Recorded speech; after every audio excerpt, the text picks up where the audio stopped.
Sakamoto, a respeito dessa hipótese não, né, mas eu acho que os investigadores ouvidos já, até tem uma reportagem aqui na nossa página, ouvidos até pelo jornal Folha de São Paulo também, eles falam em execução, como você já mesmo falou, né, a forma como as imagens mostram o carro parando, ele saindo, parece que foram 33 tiros, e até as testemunhas que já foram ouvidas disseram que foi uma coisa muito rápida, 30 segundos, e não levaram nada, absolutamente nada. Eles já estão ouvindo as testemunhas, já estão ouvindo, e inclusive também apreenderam os celulares, pegaram os celulares das vítimas para análise. Os corpos estão nesse momento no IML também sendo periciados. Como é que você analisa, o Sakamoto, esse crime bárbaro no Rio de Janeiro? Bem, antes de mais nada, Fabíola, meus sentimentos tanto à família da deputada Sâmia Bonfim quanto das outras famílias, né, que morreram em mais uma execução. É uma execução, está claro. Também falei com policiais, pessoal da Polícia Civil no Rio de Janeiro, do Ministério Público, e eles comentaram que a execução é claro, né? A questão é agora a gente ir atrás da motivação. Né? Claro que as redes sociais também, e por conta do seu efeito existe um efeito natural de todo mundo quer uma resposta imediatamente, e investigação policial não combina com resposta imediata para evitar exatamente que inocentes sejam apontados, então vai levar um tempo, né? Então não dá para falar a causa, a motivação agora, né? As linhas que estão sendo levadas em consideração, que estão circulando, e tem que estar quem está investigando é a questão da possibilidade de retaliação da máfia das próteses, né? Ironicamente, é numa semana pós que o próprio presidente Lula acabou colocando uma prótese. Então, você tem uma possibilidade da retaliação da máfia das próteses. Tem outras possibilidades também com relação à questões profissionais envolvidas. E tanto o pessoal que está na investigação, que não descarta nada, quanto pessoas que eu ouvi da política também do Rio de Janeiro, acham difícil, apesar de não dar para descartar, mas acham difícil uma motivação política direta com o irmão, com o ortopedista irmão da deputada Sâmia Bonfim. É diferente da relação, por exemplo, discute-se muito, né, por que Marielle foi executada no Rio de Janeiro em março de 2018. Tinha a atuação dela, ela era vereadora do Rio de Janeiro, né, tinha uma atuação direta dela, tinha uma atuação de aliados dela, o próprio ex-deputado federal e hoje presidente da Embratur, Marcelo Freixo, né, ele também era muito próximo a ela, então uma das hipóteses também foi a questão de retaliação desse grupo político como um todo, né? Agora a Sâmia não está no Rio de Janeiro, a Sâmia ela está de São Paulo, a área dela no que pesa, é claro, ela bater de frente, ela ser um dos principais nomes da defesa dos direitos humanos no Brasil, ela não é diretamente ligada à questão da segurança pública em São Paulo, no Rio de Janeiro, apesar, é claro, de bater, apesar de fiscalizar, apesar de botar em pauta, ela não é uma pessoa que interfere com esses interesses no Rio de Janeiro, direto. E aí, como o professor Rafael colocou, é uma coisa também que está sendo colocada, que é a questão do custo. Quando você vai fazer um ataque desse tipo, talvez nenhum dos executores soubessem que o próprio Bonfim estava lá entre eles, era irmão de uma deputada, porque isso aí aumenta o custo e o risco para quem comete esse tipo de crime. Né? Agora, é um crime bárbaro, é um crime inaceitável, é um crime que pode ter motivações profissionais, pode ter motivações políticas, por enquanto não sabemos, e acho que a recomendação para todo mundo é, antes de postar groselha, respire fundo e saiba que é um crime bárbaro que envolve a família de uma deputada, mas por favor, não tirem conclusões, não tribunal da internet, calma, muita calma nessa hora, porque isso atrapalha, inclusive, investigação.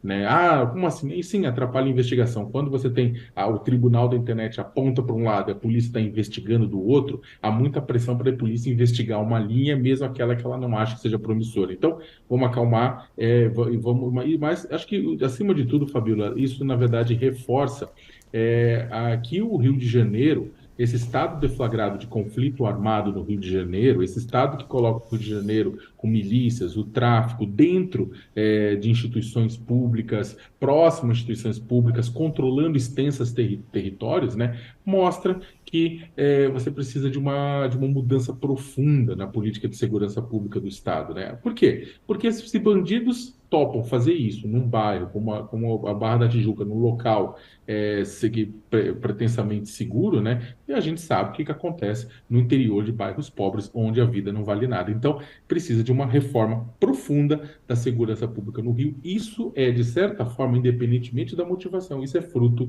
dessa loucura que se transformou a segurança no nosso cartão postal. Bom, quando você fala dessa questão da calma, né, Sakamoto, e aí até queria te perguntar, o presidente Lula, né, que foi às redes sociais e falou, e anunciou inclusive a determinação do próprio ministro da Justiça, Flávio Dino. É o caso mesmo da Polícia Federal entrar nessa história por conta de ele ser o irmão de Sâmia? Você acha acertada essa decisão da Polícia Federal entrar nessa história? E também a Polícia de São Paulo, né? Como a gente falou já, investigadores aqui já foram para o Rio de Janeiro para também auxiliar nessas investigações. É o caso de uma espécie de força-tarefa para a investigação desse crime? Eu acho que sim, Fabiola, até porque é o seguinte, não significa, por um lado, que você não tenha certezas a respeito da razão do crime, que elas não podem acontecer. O fato de ter uma família de uma representante pública federal do estado de São Paulo tendo sido executado, né, e é uma representante que não é uma qualquer representante, é uma representante com alta visibilidade pública, né, de um partido que já foi vítima de execução pública, é claro que o Ministério da Justiça faz muito certo, a Polícia Federal faz muito certo em participar, desde já, apoiando a investigação, que, é claro, cabe à Polícia Civil, junto com o Ministério Público do Estado do Rio de Janeiro. Da mesma forma, São Paulo também cumpre, acertadamente a Polícia Paulista oferece sua ajuda para participar, uma vez que os três são residentes de São Paulo, né? E o crime pode ter relacionamento, inclusive, com retaliação com relação ao comportamento profissional deles no estado de São Paulo. Então, isso facilita o processo de investigação, encurta distâncias, garante que não sejam, que não se demore, não se perca tempo em burocracias e ofícios intermináveis para garantir uma colaboração que já nasce agora. Né? Então, oxalá se tivesse acontecido uma coisa, uma rapidez assim em outros casos que também tiveram repercussão ou casos graves, né? Então, eu acho que é justo, eu acho que é uma preocupação, sim, né? Repito, Fabiola, porque independentemente de ter sido irmão de uma deputada federal, foi execução de três pessoas à luz do, tipo, num local turístico. Sabe, isto é gravíssimo. Da mesma forma que é ter gravíssima a execução de três pessoas numa comunidade. Então, vou só até torcer para que na próxima vez que houver uma execução numa comunidade grande, daquele jeito que a gente tem visto no Rio de Janeiro, na Bahia ou em São Paulo, a gente também tenha esse tipo de ação. A ousadia, né? Informações pra gente a respeito dessas investigações, Juliana, sobre esse crime. Fabiola, boa tarde. Então, assim que o ministro Flávio Dino anunciou, né, que ele estava pedindo para a Polícia Federal entrar no apoio ao caso, porque assim, até o momento, o que a gente sabe é que teve um assassinato, né, 3 pessoas foram assassinadas no quiosque. A princípio, ele é um crime estadual, tem que ser investigado pela Polícia Civil do Rio de Janeiro, pelas autoridades do Rio de Janeiro.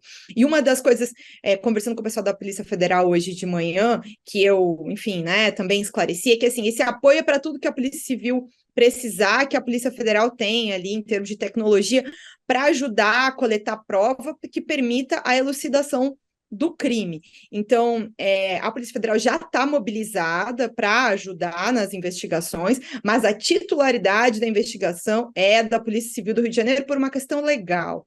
E aí, a gente tem que ter bastante cuidado para falar em termos de federalização, porque, inclusive, esse tipo de movimentação atrapalha as investigações, né? Esse momento é um momento crucial de coleta de provas, que é uma coisa que, assim, não quero eu aqui também, né, antes, né, tanto o nosso especialista aqui de segurança, quanto o deputado Chico Alencar falando, não sabemos ainda especificamente nenhuma pista que leve a entender a motivação.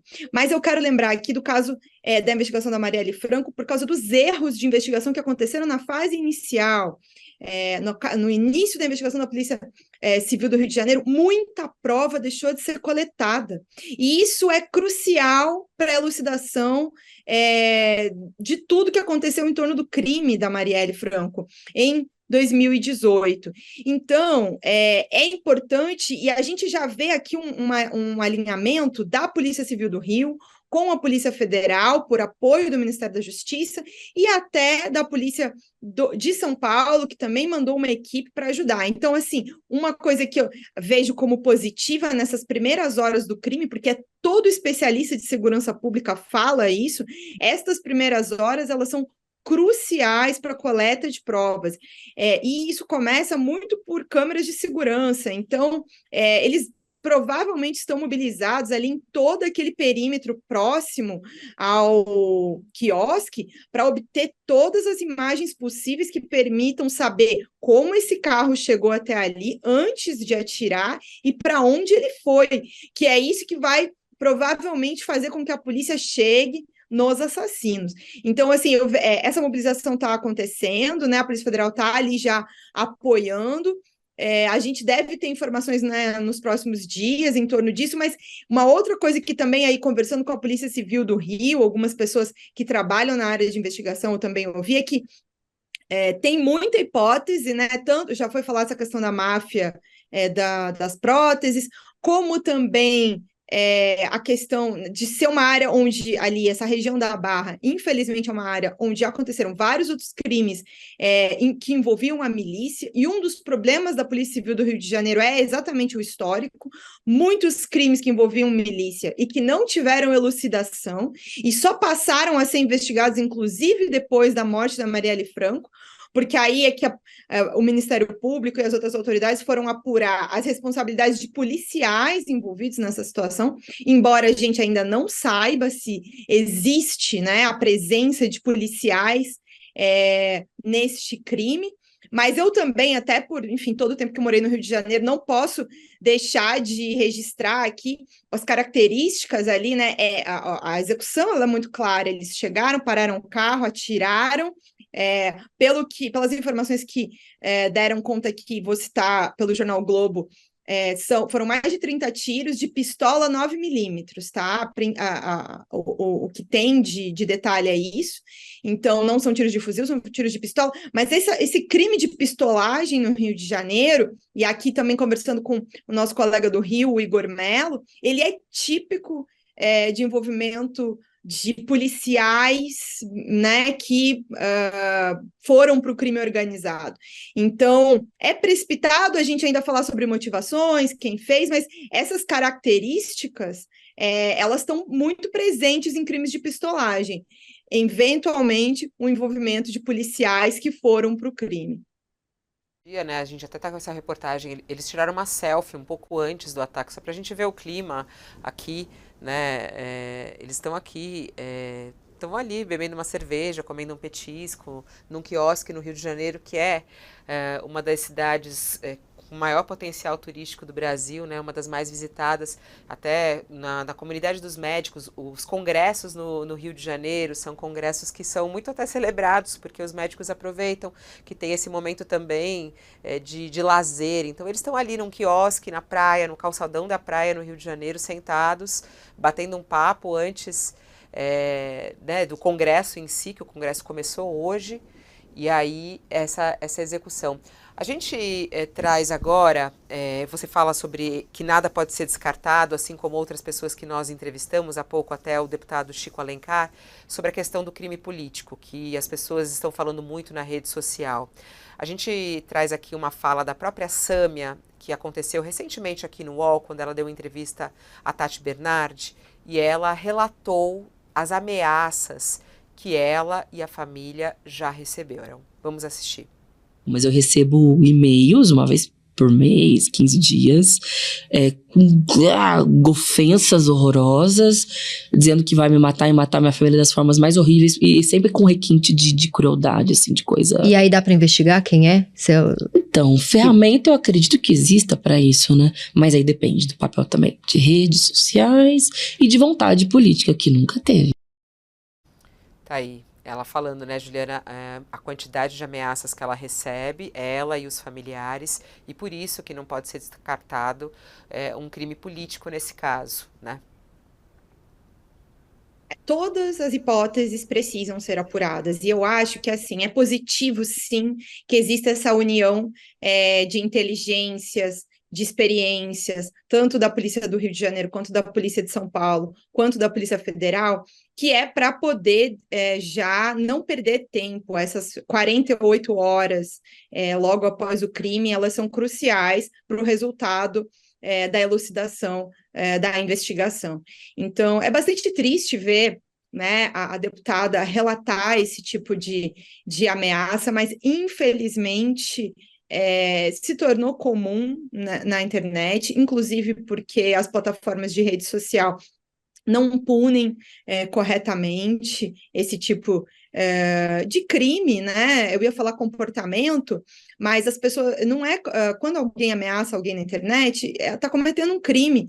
Se você não pode ameaçar uma pessoa na rua, à luz do dia, diretamente, você também não pode fazer isso na internet. Só que justamente pela dificuldade que se tem de identificar e se escondem atrás do anonimato, muitas vezes, muitas pessoas dentro desse ambiente político, inclusive parlamentares, mulheres, sobretudo, colegas jornalistas também, infelizmente, isso infelizmente se tornou comum, e a gente tem um ambiente hoje em dia até de piora, né, com todas as mudanças que aconteceram, inclusive mais recentemente, em uma das plataformas, né, no Twitter, por exemplo, agora o X, é um lugar onde esse tipo de comportamento ele é bastante comum e infelizmente não é punido, mesmo apesar de ser denunciado.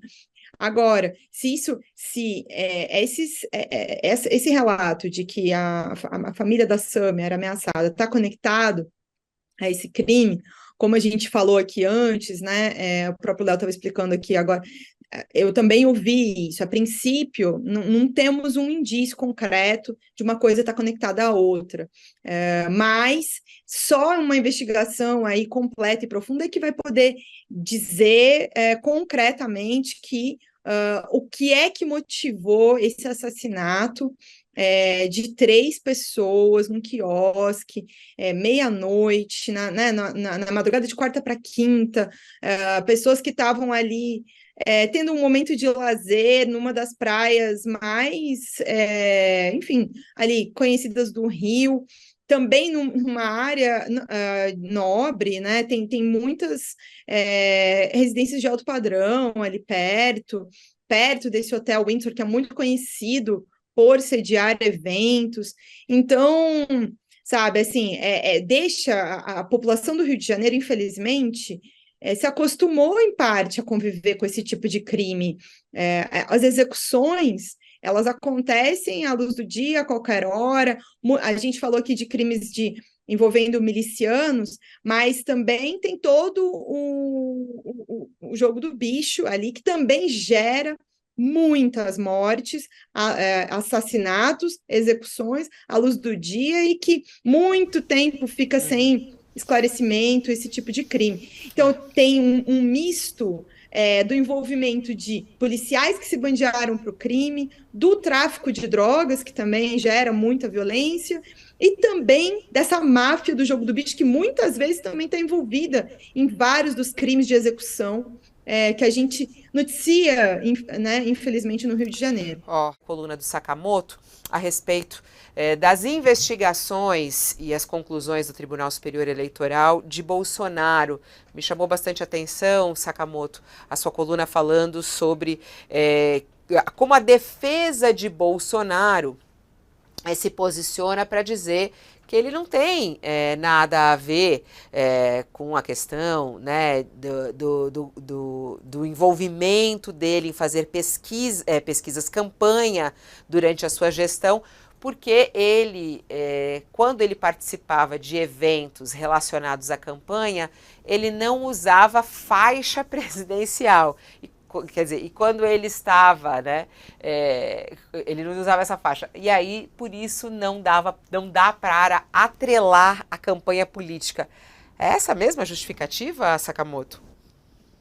É uma delas, Fabiola, é uma coisa muito engraçada, né? Eu falei com o pessoal no Tribunal Superior Eleitoral, falei com outras fontes a respeito desse novo julgamento, que foi inclusive antecipado pela nossa colega Carolina Brígido, aqui ontem no UOL, de que Bolsonaro vai a julgamento novamente. O pessoal falou, ele já não está inelegível? Mas tem mais coisa para julgar, né? Esse julgamento pode torná-lo novamente inelegível exatamente por conta do uso, né, da sobreposição que ele fez, do uso que ele fez de celebrações oficiais e públicas do bicentenário da independência no 7 de setembro, ele ter usado isso para comício eleitoral. Bem, ficou meio claro, a gente viu pela TV em Brasília, no Rio de Janeiro, ele transmitiu isso com muito orgulho, porque inclusive isso fazia parte da estratégia eleitoral dele, né? O que acontece é claro que depois da ressaca, da derrota, a ressaca da tentativa de golpe, tem um preço a se pagar, que é falar diante da justiça por conta da denúncia dos partidos políticos opositores por conta do que existiu. E aí é muito interessante, por quê? Porque o Bolsonaro e a defesa têm uma difícil tarefa de provar que ele não fez o que todo mundo viu que ele fez, porque ele transmitiu o que ele estava fazendo, né? É muito difícil. E aí eles tentaram mostrar, eles tentaram apelar, porque a gente está chamando, tem um pessoal nos bastidores chamando, Fabíola, de defesa Clark Kent. Né? Por que Clark Kent? Vamos lembrar a todos, Clark Kent é o alter ego de Kal-El, o super-homem, né? Personagem fictício ou não dos desenhos da DC, né? Dos desenhos, dos filmes, animações da DC, né? Dos quadrinhos. E o que acontece é que todo mundo criticava e falou assim, poxa, mas não é meio descarado? Porque ele bota o óculos, ele é Clark Kent, ele tira o óculos, vira o super-homem. Que disfarce é esse? Né? E todo mundo brinca sobre isso. Né? Como é que a Lois Lane não viu isso? Né? Como é que ela não percebia? Então, de certa forma, os advogados do presidente estão aplicando um Clark Kent para cima dos ministros do Supremo. Né? Por quê? Porque uma das justificativas, né, é interessantíssima. Eles falam o seguinte, que, primeiro que eles defendem um argumento de que havia uma, aspas, clara diferenciação, com bordas cirúrgicas limpas e delimitadas entre as atividades oficiais do presidente da República e os comícios eleitorais. Não. É muito claro, é muito separado. E uma das evidências dessa separação é que nos compromissos oficiais, segundo a defesa, Jair usava faixa presidencial nesse dia. E nas atividades não oficiais, ou seja, nos comícios, Jair não usava faixa presidencial e às vezes se mexia apenas alguns metros. Só que toda a estrutura montada, toda aquela gente, segurança, gradil, transmissão de TV, tudo foi feito com o recurso público, e ele aproveitou isso, e aproveitou o evento em si, hackeou e sequestrou o evento para essa questão privada. Só que o que a defesa faz? Com faixa, uma coisa, sem faixa, outra coisa. E ela fala, claro, tem outros elementos que ela usa para dizer, olha, essa separação, ela é clara. Não é clara. O que o Bolsonaro fez, bem pelo contrário, foi uma promiscuidade com a coisa pública, né? E agora ele vai ter que responder sobre essa promiscuidade com a coisa pública. A defesa fala, não existiu qualquer aproveitamento intencional ou não da estrutura do 7 de setembro para fins eleitorais. Olha, só se eles estiverem contando que os ministros do TSE estavam em Marte, né, nesse momento, porque todo mundo viu que fez parte. Sim. Daí, Fabiola, acho que para terminar tem um ponto, né, que acho que é interessante só para falar também, que está dentro do processo, que é o seguinte, quem foi chamado para testemunha pela defesa? O senador Ciro Nogueira, governador do Distrito Federal Ibanez Rocha, o governador do Rio Cláudio Castro e o ex-deputado federal e hoje residente em Bangu por ameaçar ministros do STF, o Daniel Surra de Gato Morto Silveira, né? E eles foram chamados para comprovar, para falar, olha, o que vocês viram nesse dia? Bem, se eles contarem o relato que todo o restante do Brasil viu, não será nada bom para o Jair. E aí, como ele não pode tirar o óculos e sair voando como faz o Clark Kent, o mais provável é que amargue mais uma condenação eleitoral. Lembrando que a estrada para o Chilindró está asfaltada dessas condenações eleitorais.